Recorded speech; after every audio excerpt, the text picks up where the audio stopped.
శరణ్య, అత్తయ్య గారు, ఈ నగలు వేసుకోమ్మా. అత్తయ్య గారు, ఈ నగలు ఈ ఇంటి కోడలిగా నువ్వు వీటిని వేసుకుని బోనం ఎత్తుకుని అమ్మవారి దగ్గరికి వెళ్ళాలి. శరణితో పాటు అనన్య కూడా నగలు వేస్తే బాగుంటుందేమో కదా.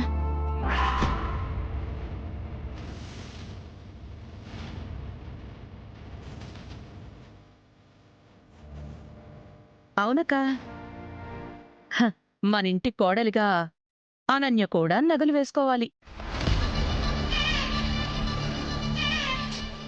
కాని అక్క, ముచ్చటపడి తన మెళ్ళో నగలు వేయటం బాగానే ఉంటుంది.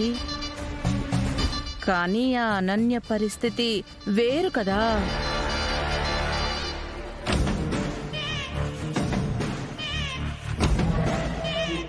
మనం ముచ్చటపడి వేసిన నగల్ని చికాగ్గా ఉందని ఎక్కడైనా విసిరి కొట్టిందంటే ఇంకేమైనా ఉందో చెప్పు.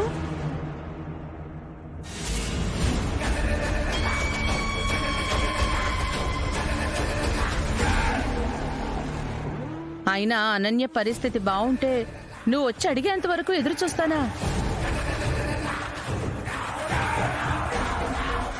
అవునా ఆనంద, నువ్వన్నది కూడా కరెక్టేగా. ఈ పిల్ల పరిస్థితి తెలిసి కూడా ఏదో మనసు ఉండబట్టలేక అడిగేశాను. పోనీలే, ఏం చేద్దాం. ఇదిగో అనన్య కూడా ఇష్టంగా వేద్దామని చేయించాను. అవి కూడా శరణికే వేసేసే.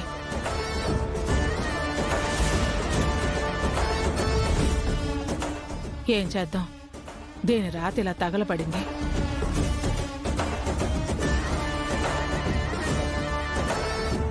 ఏంటనన్యా, గండు పిల్లిలాగా అలా కళ్ళు తెరుచుకుని చూస్తున్నావు? హో, నీకు నగలు కావాలా?